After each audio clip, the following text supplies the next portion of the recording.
ভিতরে চল। আচ্ছা। কি ভাই কিছু লাগবে? ভাই ছোলা আছে নাকি? না ভাই, চুলা টোলা নেই। কি বলেন? ওই বাস্তবে তোর মনে হচ্ছে ছোলা আছে। এই উঠা, তোর বললাম না চুলার বস্তা তুলে রাখতি, তুই দেখিস জানি।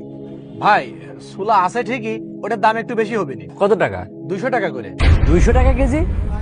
কালকেও না ছোলার দাম ছিল 80 থেকে 85 টাকা কেজি। আপনারা তো ডাকাতি করছেন। দেখেন ভাই, রমজান মাস, জিনিসপাতির দাম একটু বেশি, বিভিন্ন জায়গায় মালামাল আটকায় আছে, এই জন্য দাম বেড়ে গেছে।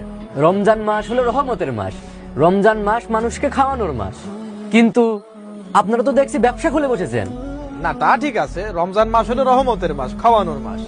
তারপরেও আর একটা বিষয় মানে আপনি জানেন না, এই রমজান মাস হলো ব্যবসার মাস। আমাদের তো সারা বছর ব্যবসা থাকে না ভাই, এই রমজান মাসেই টুকটাক একটু ব্যবসা বাণিজ্য হয়। তারপরেও ভাই, এটা তো রোজাদারদের উপর জুলুম করা হবে। কি বলেন ভাই, মানুষের উপর জুলুম কিভাবে করলাম? আর দাঁড়ান, আপনি সে তখন থেকে আমাকে জ্ঞান দিয়েই যাচ্ছেন। কে আপনি? আমি যদি আমার পরিচয় বলি? হ্যাঁ হ্যাঁ বলেন আপনার পরিচয়, অসুবিধা কি? আমার পরিচয় আপনি জানেন? আমি অত্র এলাকার জনকল্যাণ পার্টির ওয়ার্ড সেক্রেটারি।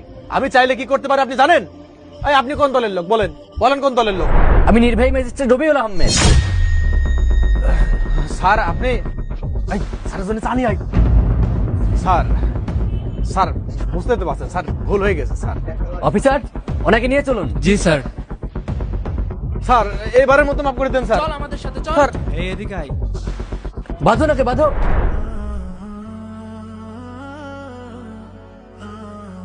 প্রিয় দর্শক, এই রমজান মাস হলো রহমতের মাস। এই রমজান মাসকে কেন্দ্র করে যে সকল অসাধু ব্যবসায়ীরা সিন্ডিকেট করার চেষ্টা করবে, তাদেরকে প্রশাসনের হাতে তুলে দিন।